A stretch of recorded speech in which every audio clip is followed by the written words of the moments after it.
Heyo, welcome into the CHGO White Sox pregame show, presented by PointsBet. Use promo code CHGO when you sign up to get 2 risk free bets up to $2,000. Welcome into the tight Studio B here in our CHGO offices in the West Loop of Chicago. I'm Sean Anderson, the host of the CHGO White Sox podcast. You can follow me on Twitter at Sean_W_Anderson, and alongside me, it's the full CHGO White Sox crew. On the far left, we got Vinnie Duber. You can follow him on Twitter at Vinnie Duber. He's a CHGO White Sox beat writer. And the man in the middle is Herb Lawrence. Hello. You can follow him on Twitter at Ecknerwall23. He's the CHGO White Sox community leader. Vinnie, what's the shirt? I can't see it. Pink Floyd, man. Oh, there you go. I'm coming to you from the dark side of the moon today. Is it cold? Huh? Is it cold there? I'll see you on the dark side of the moon. Should I bring a jacket? I don't Is it know. cold? That's not in the songs. Well, I just am wondering.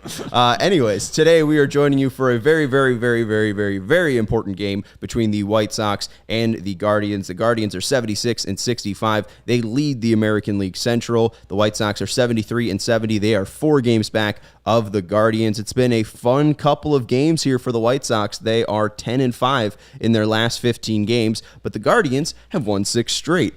So we can now get into that territory where math is not in the White Sox favor any longer. Is this a must? You got to use this sparingly.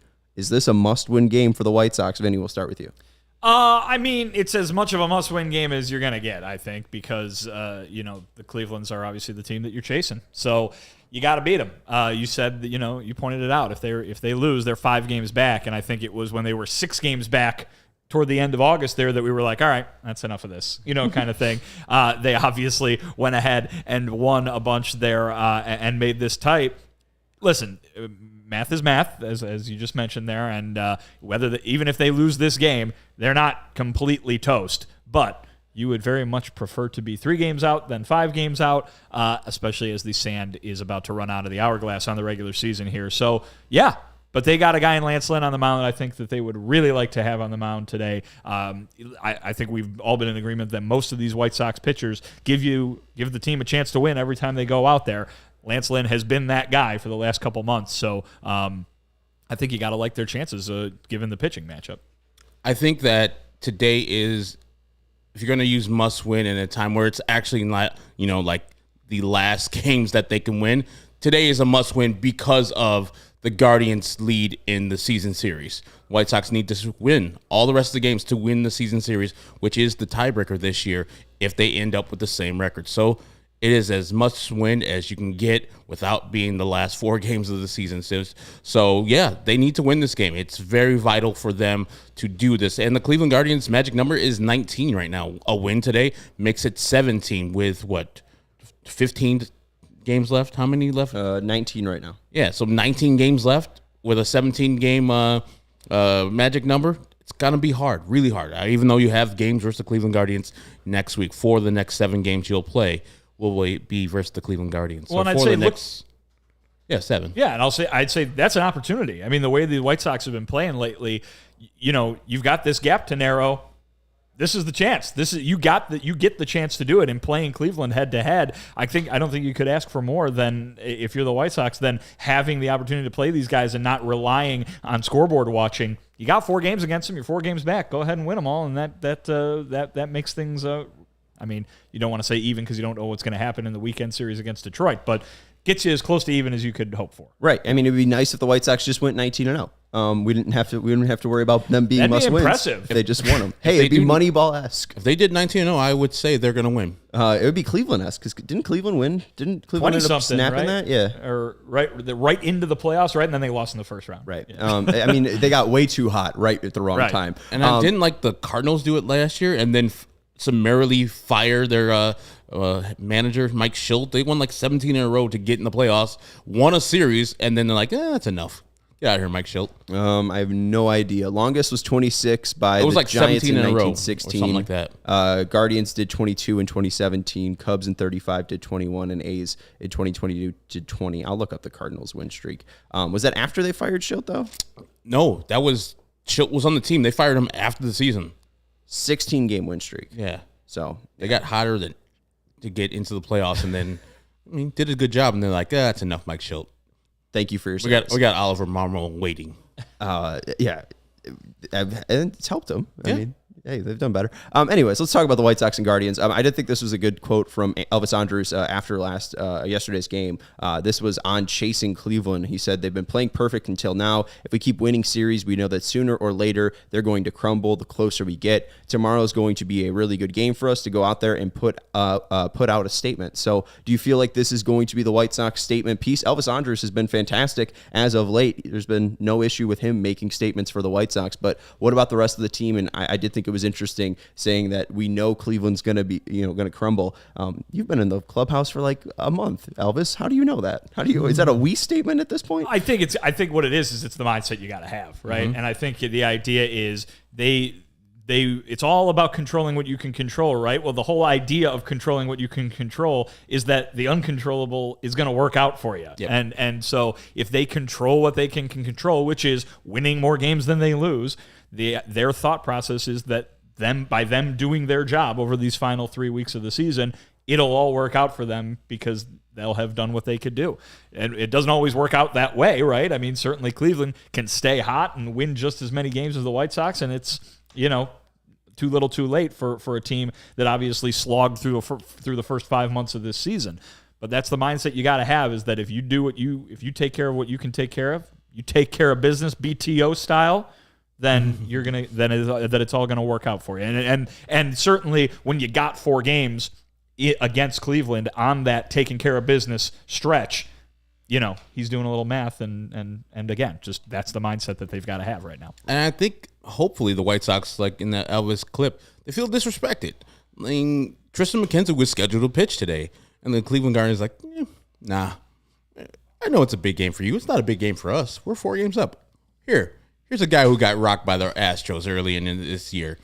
See if he can shut you guys down. You guys are nothing. We're going to have Josh Gaddis, or whatever his name is, Hunter and Gaddis, go against you and see if you can do something versus them, because you guys suck versus pitchers you've never seen before. Enjoy yourself. Isn't Josh Gaddis? He's an actor. An actor? All right. Yeah. Hey, he's just a cinephile. Yeah. You're just going through the Rolodex. I meant to mess his name up because no one knows who he is. But not like Bo Brisket. Well, there was another baseball player. Wasn't Evan Gaddis? Oh, a Evan baseball player? Gaddis. Yes, that's true. Oso Blanco, correct? Well, and the funny thing That's about his nickname, right? Oso Blanco, Yeah.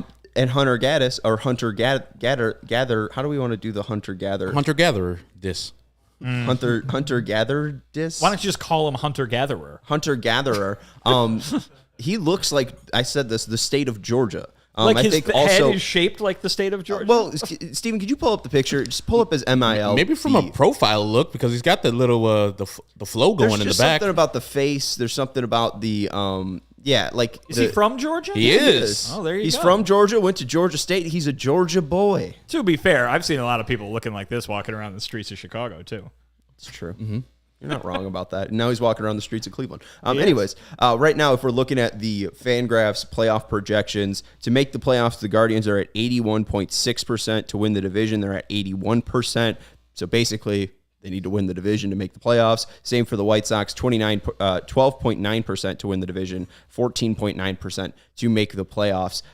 And we talked about it right now. Cleveland leads the season series by 4 games, or by 3 games, and there's only 4 games left. So the White Sox would ultimately need to sweep the Guardians in the last 3 games or 4 games of the series for them to win.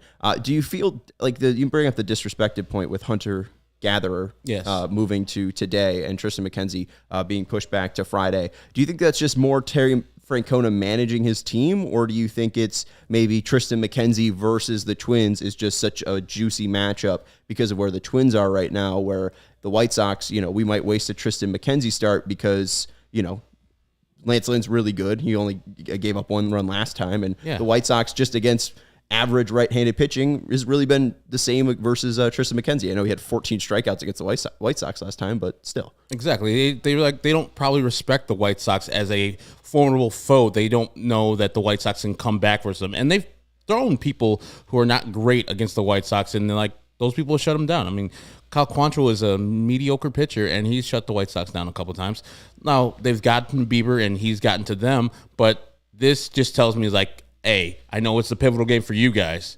Ain't pivotal to us. You guys are trash. And then also, they have a 5-game set with the Minnesota Twins over the weekend. when the next time they see the White Sox in Chicago, Tristan McKenzie can pitch that first game in Chicago. So on Tuesday, there's no lose for them. They don't respect them. They've beaten them this year for the most part. They've walked them off a couple times. It's like the Guardians know that they're a superior team. They do the things right, and the White Sox are not the foe that they should worry about. It's the 5 games they got versus the Minnesota Twins that they're more worried about, which is weird to me. Well, Herb, I'll say this. I think what you just said is how the White Sox should be thinking, because that kind of thing can jazz you up if you're a professional athlete. That kind of thing can get you fired up.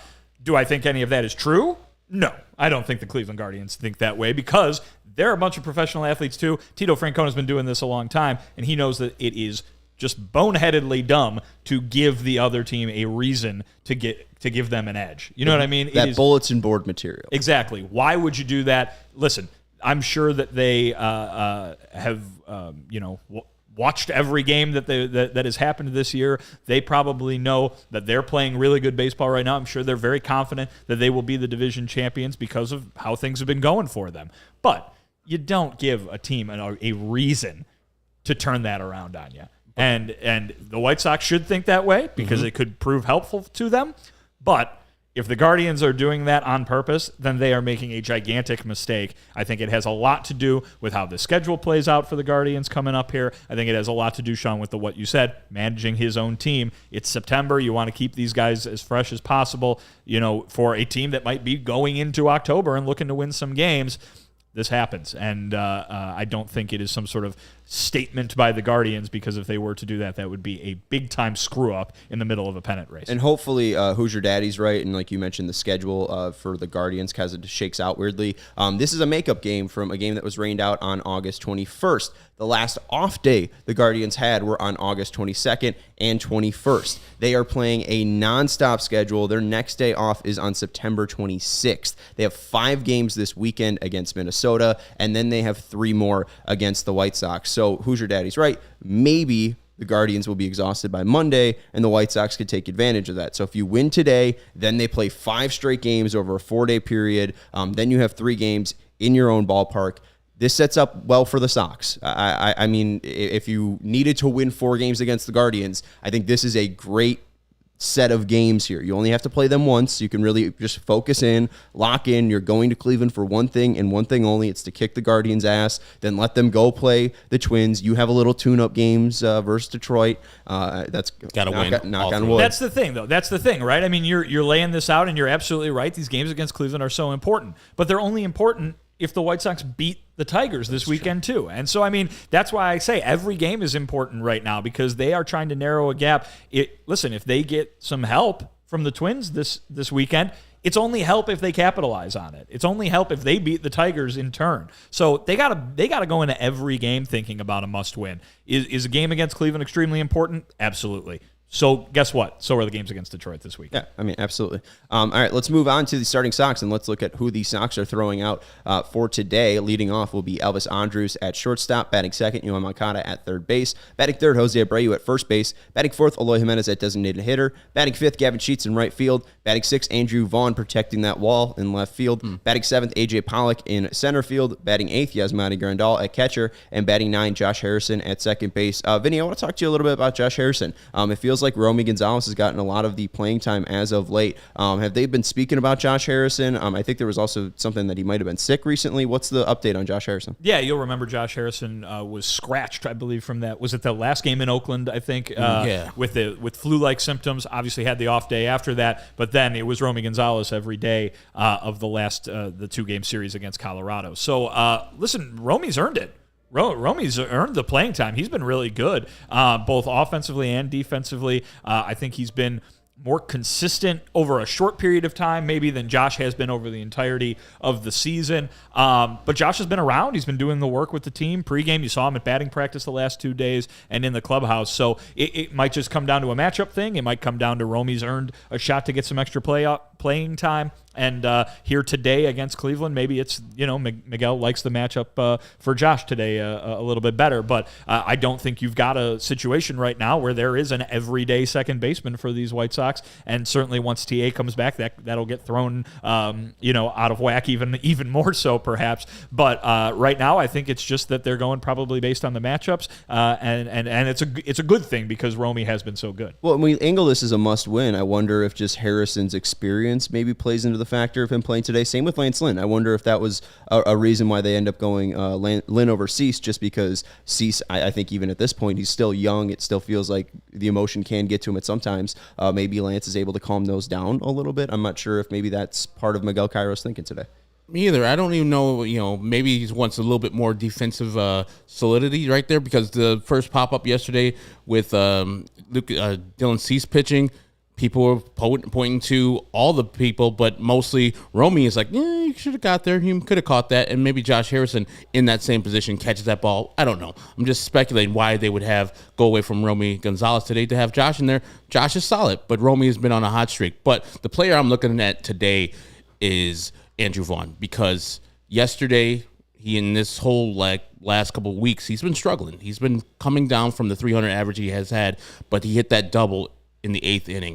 It was very, very encouraging. Hopefully he could take some of that good, positive feeling, driving the ball the other way and getting a double into today's game and then for the rest of the year, because he's vital for this team to go forward when the White Sox were doing well. And I think he still has the lead in home runs, right, at 15? Him and Pito are tied. Yeah, so him and Pito and Aloy, who has been doing it all second half, have to keep the power back going, and I need Andrew Vaughn to at least get 20 home runs at the end of the year so he can be, going in the future, I can feel good about his progression in his first full year of playing baseball as the guy in right field. You're telling me Andrew Vaughn's going to hit 20 home runs by the end of this season?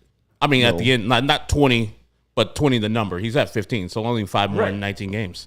5 more in 19 games. Yeah. And he's hit 15 in 5.5 months. Hey, you got to step up. The numbers got to be the numbers at the end of the year. Water finds its level. So, funny enough, I looked up the stats from August to right now for Andrew Vaughn. I thought he was doing a little bit worse because you mentioned the average going down to 300.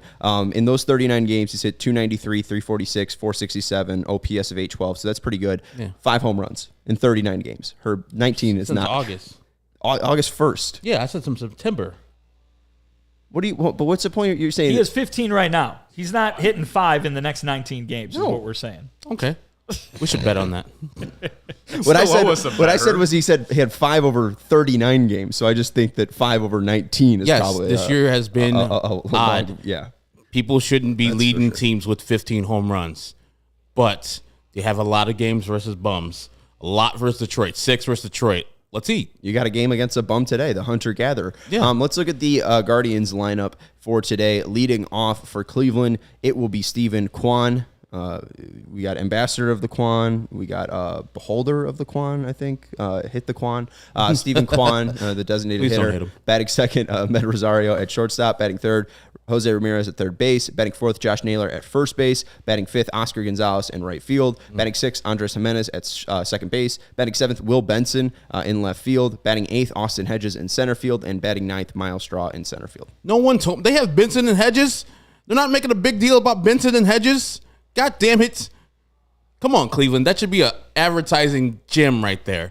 Go ahead and enlighten us on that one. Benson is an old tobacco company. Oh, wow. Maybe there's a reason they're staying away from that. Oh, no. Say this is a smooth flavor of Benson and Hedges will lead to the AL Central. It's honestly kind of a pretty box. Yeah. Pretty box. It says luxury on there. It looks old. Nothing like luxury, like cigarettes. But the Cleveland Guardians, we thought they were good initially with Franmil. They bring this Oscar Gonzalez dude, and he's just ridiculous power, easy power. I think he hit a ball versus the White Sox, and that's a straight pop-up. The ball just kept on carrying and went over the fence. He's just crushing the ball. Didn't Tony walk him on one, too? Oh, yeah. We were at that guys game. He intentionally walked. I mean, the base was open. I wasn't really paying attention at that time because the Cleveland Guardians, I think, had just taken the lead, so it was academic at the time. It was a Friday night game, the first game out there in Cleveland. It set the tone for that. But it really didn't matter at that time, and no one at the stadium was, perplexed why he did it, but I found out after. But I mean, a guy who's played 70 games getting that much respect from a Hall of Fame manager, I mean, that was just pretty crazy. I mean, that was more the point. Like, they get rid of Franmil, and here comes this guy. Yeah. Like, I mean, this is the guy they had waiting in the wings. He's decently good. And then there's not even talking about the people who actually hurt the White Sox, and Ramirez and Josh Naylor, who were in the lineup, and then Jimenez and Rosario, and then Quan. God, I just hate this team. Love this team. Well, hey, Miguel Cairo was asked about him yesterday, and he said, listen, this is a team that does everything right. They play the game the right way. He listed off all the good qualities about him, and he said they're a pain in the butt. And that's what they've been for this White Sox team. Certainly not just this year. You know what I mean? In over the last few years, that has been a situation where the White Sox go to Cleveland, and it is just misery, it seems, whether they're winning or losing in the entire season or not. But right now, they got to figure out a way to match. And that was the other part of Miguel's answer there is like, well, hey, we're doing that right now. We've been doing that the last few weeks.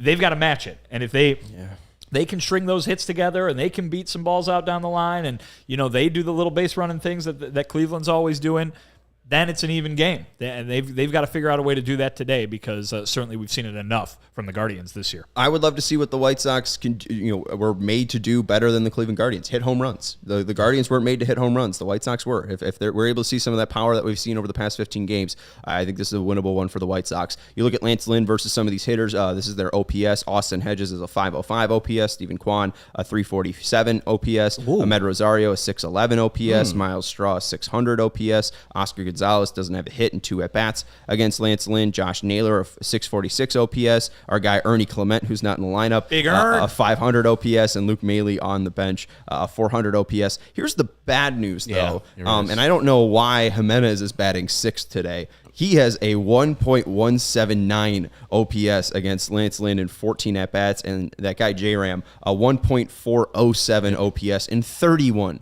plate appearances. Yes, it's almost like he's pretty good. He's pretty good. The reason they won yesterday because he is pretty good. I don't like that he's pretty good, and they spent $35 million on their team. Hell, I think 20 of it is on Jose Ramirez alone. They had a guy named Freeman yesterday and made a catch over his shoulder so smoothly. I was like, did they just make these guys in Cleveland Guardians minor league system where they just come up and they're middle infielders and they're smooth as hell? They're going to make every play. They're going to develop like Rosario and especially Jimenez have. When they got traded from the Mets, I was like, trash. Come on. You just gave up Francisco Lindor. Come on, the Mets won that big time. And I'm like, God damn, those dudes are good. And Cleveland does a good job in developing the people that they have, even though I do not like their business model where they don't spend that much money. Yeah, let's look at the pitching matchup today. We mentioned Lance Lynn. It's Lance Lynn versus Hunter Gaddis. Lance Lynn in 97 and 1/3 innings pitched this year, a 4.07 ERA, 89 hits allowed, 107 strikeouts, 15 walks,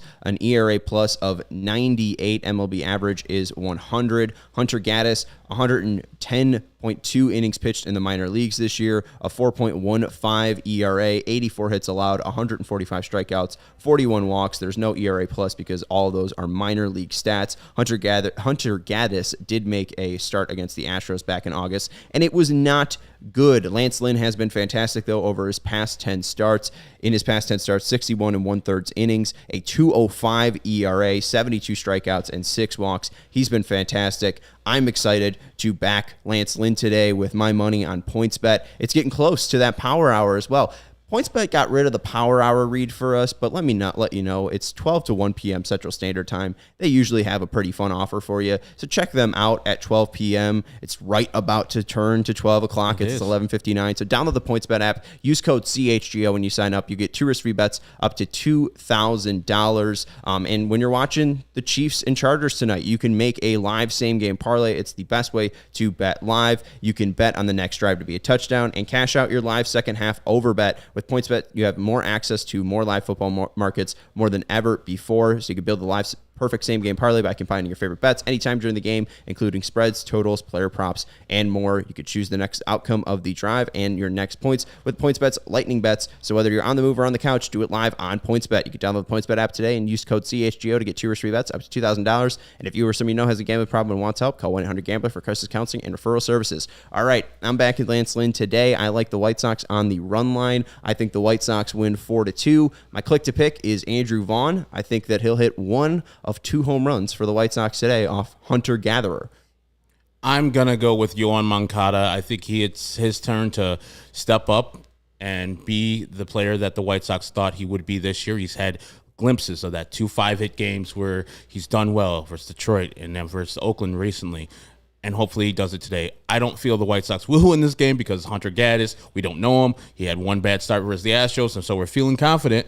And the ERA in the minor leagues, not that sparkling, but the strikeouts look really great. So I'm going to go with the Cleveland Guardians winning this game by the score of 4-2. Give me. I saw a comment earlier that said Eloy Jimenez is going to end up leading the White Sox in home runs by the end of the season. I agree with that. I will go ahead and pick Eloy today as the guy who's going to click. I say the White Sox win this one by a score of 5-4. I think Lance Lynn pitches very well. Might need some late magic to do it, but I feel like they're going to win this game today. All right. Well, those are our predictions. Hopefully the White Sox win this game. We will join you after the final out is made here on the CHGO Sports YouTube channel. Make sure you subscribe and hit that notifications button, and we will see if the White Sox win, and we'll join you live with our reaction after the final out is made. Who's Your Daddy's going with Elvis. Other Sean's going with Eloy. Garcia's going with Eloy as well. So we'll see if they end up winning. Who's Your Daddy saying Sox lose 2-1. Brendan saying Sox win 3-1. So we'll see who is right at the end of the day. You can follow Vinny on Twitter at Vinnie Duber. You can follow Herb on Twitter at Ecknerwall23. You can follow me on Twitter at Sean_W_Anderson. I want to apologize for my Sox math video now because I just forgot to do it. So I will get that in as quick as possible. We'll talk to you after the game, and go Sox.